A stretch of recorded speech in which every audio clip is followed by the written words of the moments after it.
Welcome to On Campus, where we update you on the haps with the net. I'm Justin Peraza, and helping me are my two buddies, Gerard Duya and Maria Garcia. What's up, guys? Hey.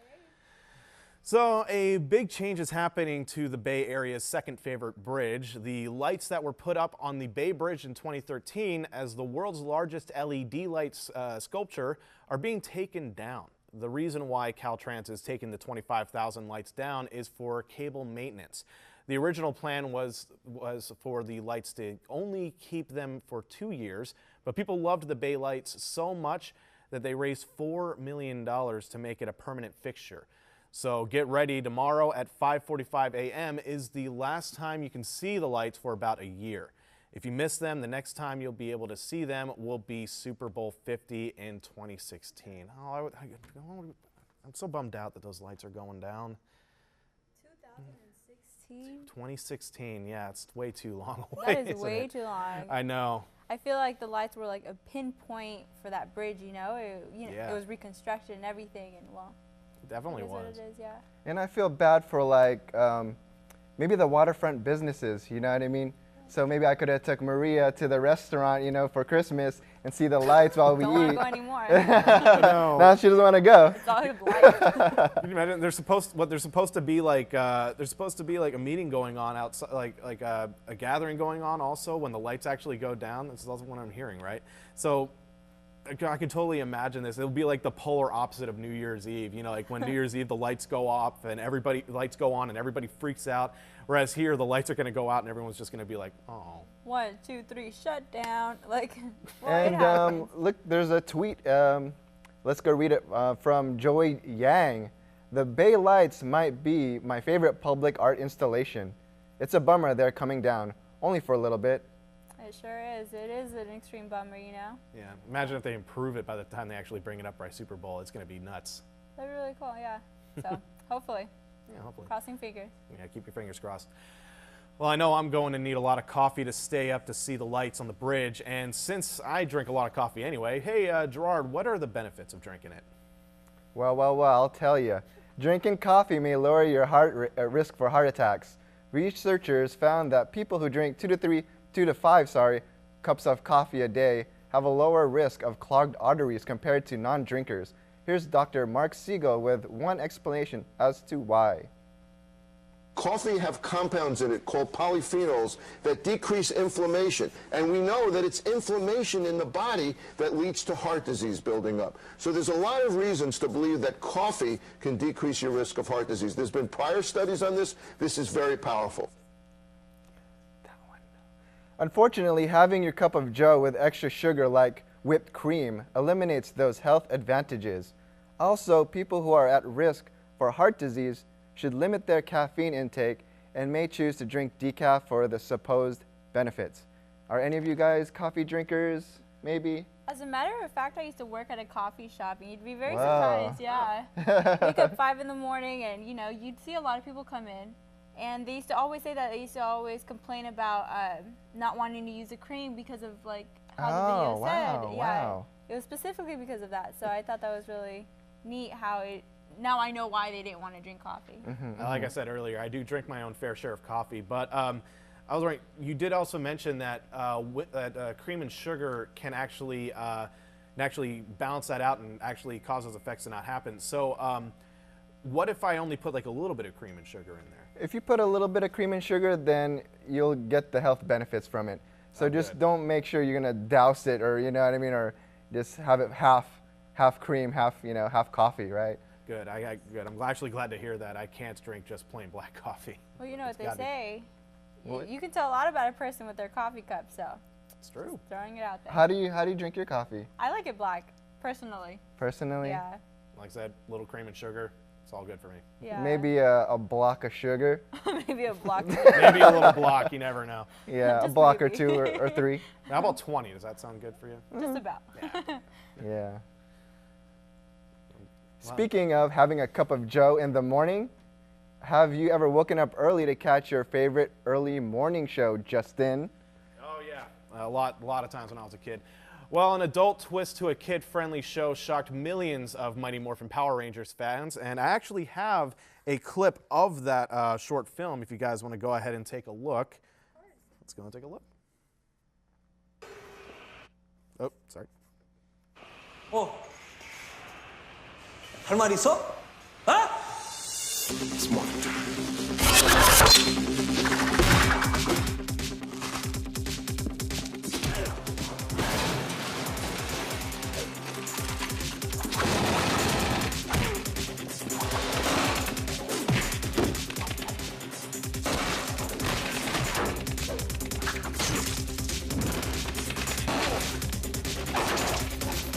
And I think that's all we really need to take a look at right now.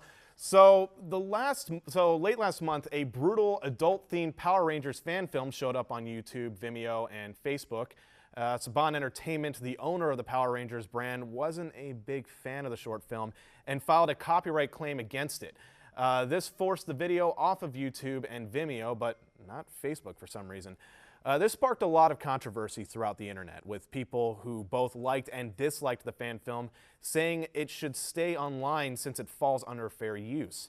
The film's producer, Adi Shankar, was also disappointed, saying that pulling it was an outright infringement on freedom of expression and individualism, and I hope I said your name right. Shankar went to Saban Entertainment about the issue, and after coming to an agreement, the film is now back online with a new disclaimer stating that the fan film has nothing to do with the brand, is not endorsed by Saban, and is not for profit. The film just broke 13 million views on YouTube alone. That's insane. And also we actually have tweets about that as well.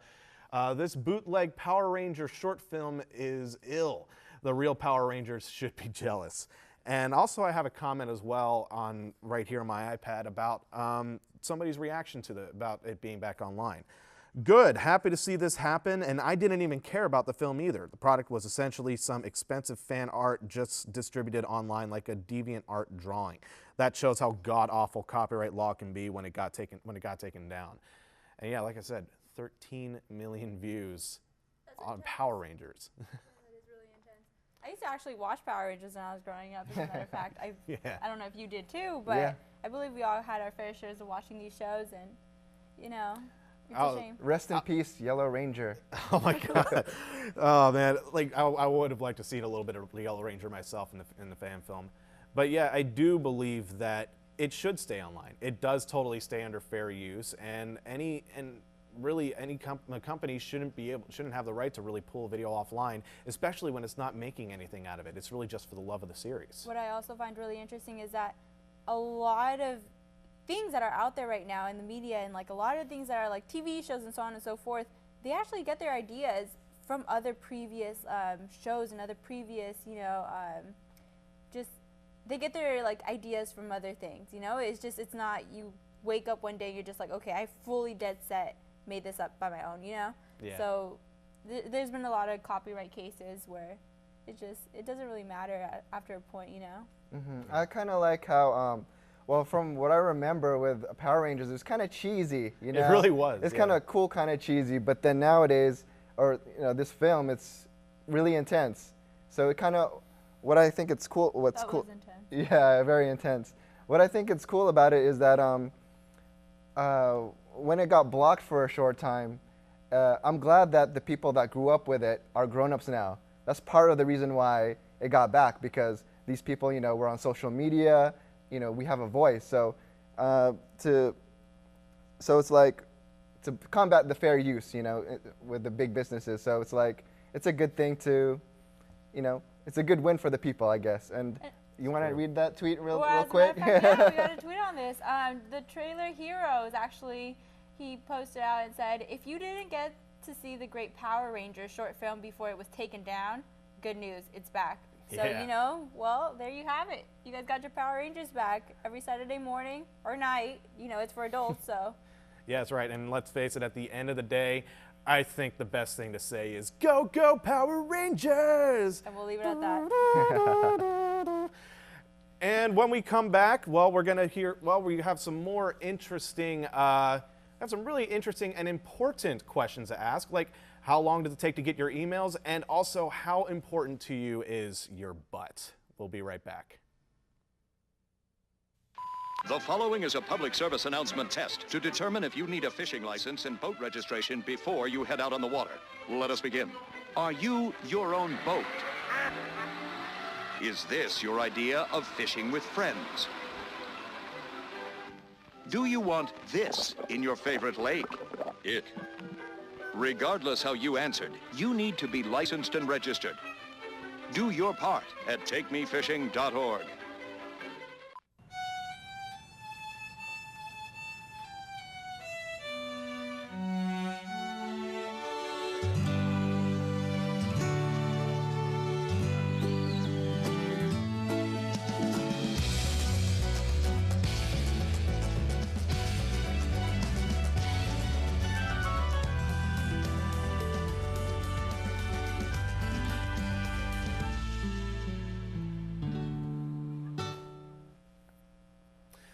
Well, welcome back to On Campus, guys. And I've been hearing some stuff going on about Hillary Clinton's struggles with emails. So what's going on there? Okay, yeah. So former Secretary of State Hillary Clinton has been in the news a lot lately. And no, it's not surprisingly not about the upcoming presidential elections.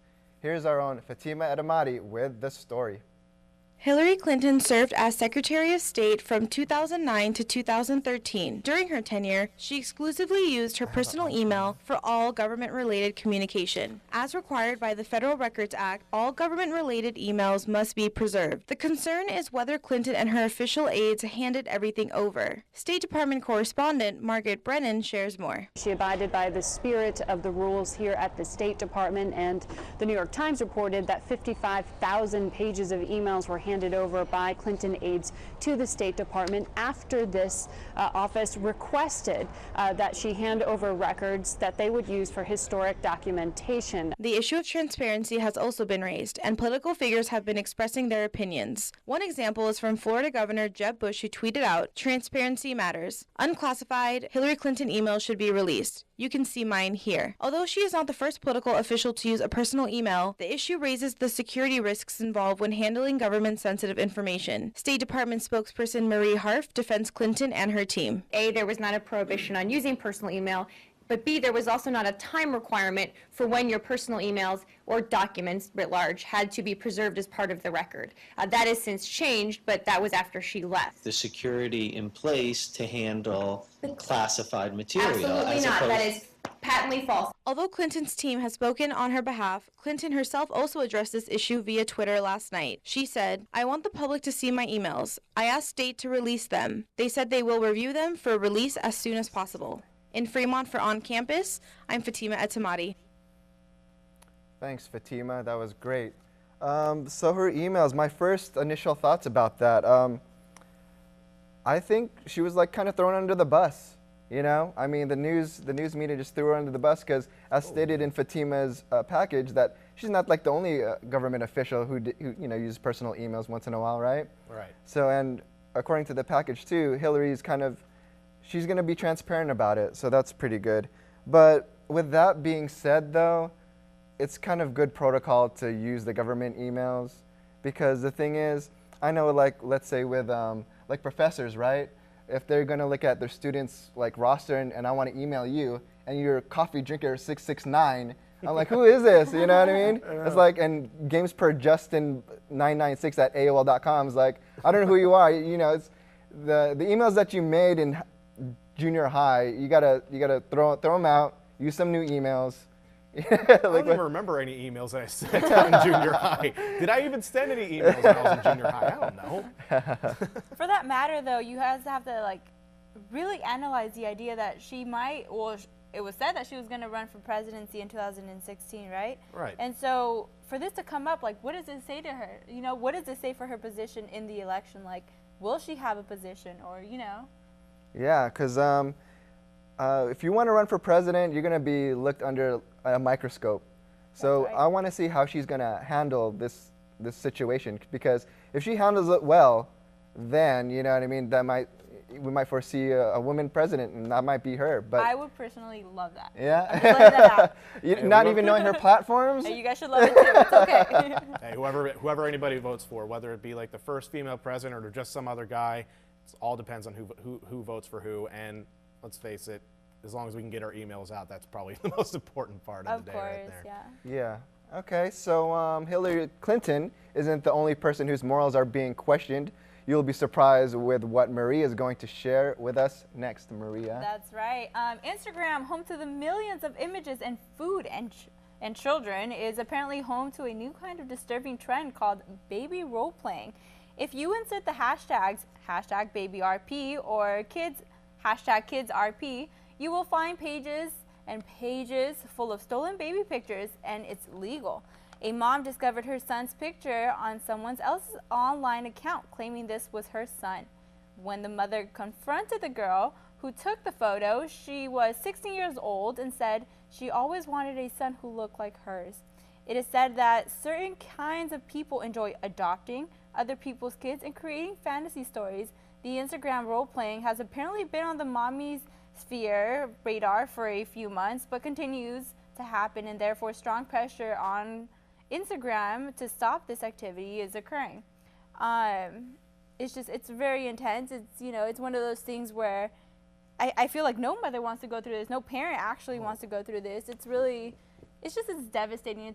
To me personally, I hate this idea of this new trend. I get the idea, but it's just, like as you see here, this is actually it's on Facebook from an Instagram picture of a baby. And so you can see here, like, the caption actually is, like, they make up a name for them, they make up an age, they make a little background story on them. It's really disturbing to know that you can go online and see your child on someone else's page, and so. Yeah, it's kind of a weird way to get attention. Oh, yeah. It's like, in the online world, you're anonymous. You could be anybody who you want to be, and it just sucks that people are using other people's, sentimental pictures with their children just to play this role, I mean, I get online, role playing, but then the thing is, using like other people's stuff, it's kind of, it's not bizarre. good. Yeah. I'm not against trends, but there are a lot of messed up trends out there in the internet, and this right here has to be one of the most bizarre I've ever seen. I mean, it just goes to show. I mean, for anybody who wants to get into a trend, make sure you know what you're getting into before you even decide to even jump in. I mean, I would never in a million years think that grabbing a random picture of a kid and then totally changing their kid's identity on the internet would be a good idea. Who thinks up messed up things like this? And on a lighter note, the tech world is booming, which means that it's just more jobs and women are getting more opportunities in industries which has been traditionally run by men. And Justin is going to get into that. What do you think? Yes. It's actually I was like, Justin. Yeah, you almost lost it there. All right. This Sunday is International Women's Day. This year's theme is Make It Happen. Susie has a story on a young woman who started the Girls Who Code movement, which is sweeping over the country. Let's take a look. It looks like these girls are having a lot of fun. What are they doing? They are coding. Why do these girls code at such a young age? There's so many stereotypes out there about what we can and can't do, so I think we should prove them wrong. Whatever field I go into, knowing how to code is going to be so valuable. I love what you can do with coding. It's awesome, I think it just gives you a lot of power to do what you want to do. Even though computer science graduates are in high demands and are getting high-paying jobs, there are only 14% computer engineers are women. So 3 years ago, Rashma Saujani started Girls Who Code to educate and inspire women to get into the computer science program, make six-figure salary, and change the world. Many tech companies supported her ideas and have opened their doors to many girls. Ever since the launch of Girls Who Code, many similar organizations sprout out all over the country. Would the next Steve Jobs, Bill Gates, or Mark Zuckerberg be girls? Let's wait and see. In 10 to 15 years, these young women will become the major technology innovators, and their products will change the world. something to help with Alzheimer's because my grandfather passed away in 2005 from the Alzheimer's disease, and that's something I'm really interested. This is Susie Howe from OnCampus News. I absolutely love stories like these. I mean, it's really a good lesson where as long as you have something good, some big motivational for a good cause, you shouldn't really hold yourself back. I mean, really go for it. And if you really go for it, you can create amazing things out of it. And this is a perfect example of that. Absolutely. You know, it's a growing industry. And if I feel like if every gender, you know, equally gets the opportunity to, you know, grow in this field, it's phenomenal to me. Yeah, because I think the girls do need like some type of club for, you know, for tech, for coding, because it's hard on them, because if you ever had any engineering classes, it's like 99.999% dudes. You know, what are you going to do? And then you're the only girl there getting ogled in class. So it's like, dude, you got to have like, you know, a club for themselves where they feel comfortable, you know, learning. I have a little graphic over here showing the top, you know, the top cities in tech. So as you can see, Fremont, that's where we're at, number 3, and not pictured. San Francisco, 23, going up to 15. So what it shows right here is that just under, you know, 30% of the of women are have the tech jobs. But the thing is, that industry is growing, as you can see in the 3-year employment growth, 44%. That's really high. And if you look at the rank number 2, Kansas City, they get paid more than the men. So that's really awesome. So it's an industry that's growing for women, but maybe not in the Silicon Valley. You know, I don't understand that. Right? I don't understand. What is the difference? Silicon Valley is the hub. It's where it's at, and I'm not sure why. You know, the gender pay, like what? The gender pay. I never understood that. I never did either. Never did. Yeah, but it's really unfair. Yeah, let's see. Because sometimes in Silicon Valley, there's like, I consider there's a boys' club. You know, the people there, it's all guys, right? So the women don't have they don't have higher power in there, and they get discriminated against. It happens. Maybe not in the news as much as that, you know, as much as it should be, but it's interesting to take note of that. You know what I mean? And girls that code are, you know, it's a step in the right direction. Right. Yeah. I think it's a great lesson. It's a great lesson to be had here. No matter what you want to do, no matter what field you want to get into, if it really excites you and it really interests you that much, go for it. I mean, really, definitely, like, really make it something your own, and really make a very successful life out of it. Anybody can make that happen. So anyway, Gerard is going to share another industry you wouldn't expect a lot of success lately. Gerard, what's happening? Yeah, man. Women are finding new ways to look like their favorite celebrities. But augmentation is the latest craze that found its way into pop culture. Yes. A survey done by the American Society of Aesthetic Plastic Surgery found that this procedure has gone up 200% from 2013 to 2014. The process involves sticking a rod in the navel that sucks out the belly fat, and then inject the fat back into the butt region. Women as well as men can now battle it out with the Kardashians on social media, at least from the backside. So what are you guys' initial thoughts about butt augmentation? Well, isn't that why, you know, Kim Kardashian and them are famous? It's because of the butt, you know, like everybody used to think, what was that other thing that they used to put in butts before? Silicone, they do silicone, yeah. Yeah, you know, and so she did this whole, in one of her episodes I remember watching, I know this sounds bizarre, but back then I watched this one show, and then she actually took an x-ray to demonstrate that, oh, she didn't have one, it was her natural, you know, so on and so forth.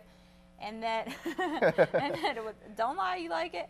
And so, you know, it's just the idea that this came out, it's kind of just, it exposes a lot of artists and stuff, and so. Yeah. It's really intense. Yeah, you know, hey, if you want to, hey, if you're having, if you feel like your butt's not big enough, I'd say, hey, if it's not harming you, go for it. I mean, that's look at that, right? Cool. So that big butt. I like big butts, and I cannot lie. Yeah, brother. So that's the new Miss Booty, I guess, right? Khloe Kardashian. That is ridiculous. Big booty. So that's only it was that easy. Yeah, I mean, so. And are these procedures expensive? these procedures are pretty expensive. It ranges from $4,000 to $18,000, depending how much fat you want to add to your rear end. So that's that, and I have a couple more to show. Nothing more pleasing than She an has the same expensive jeans booty. on too. Yeah, right. Check that out. Oh, that is just so unhealthy. My God, look at that. Look at that Don't booty. get too excited. Okay, calm Oh down. God, It's like her it's hamstring's not even, it's just, Hanging. My God. it looks like there's more, I don't know. I have no comment either. And we'll save the last for the best. This one's for Fatima. She's a floating in the air. Kim K advocate right here. Oh my God. So she naturally grew that thing? That almost looks photoshopped She to does me. the squats. It's okay. I don't know. Leave us with hope. Wow, Oh, that no, is that's- just something else. I think that's just going too far. Yeah, so it kind of points to like social media, how people use it, how it kind of influences our how we view our own bodies. So if this thing is trending, that's so crazy because whatever we see in the media, we kind of copy. So I think you can still do that, just so you know that it's marketing. You know what I mean? Just so you know that, like when you see a Taco Bell commercial, the next thing you're gonna do when you're hungry, you're gonna go to Taco Bell. So just know that it's there for a reason, and you still have to make that choice. I never thought I would hear Taco Bell being referenced for big butts, I'm hungry. I'm hungry. Yeah. Well, that's going to do it for tonight. Thanks for tuning in with me and the gang. We're here every Thursday night, and I also want to remind you, make sure you reset your clocks for daylight savings. That's happening this Sunday. See you next week.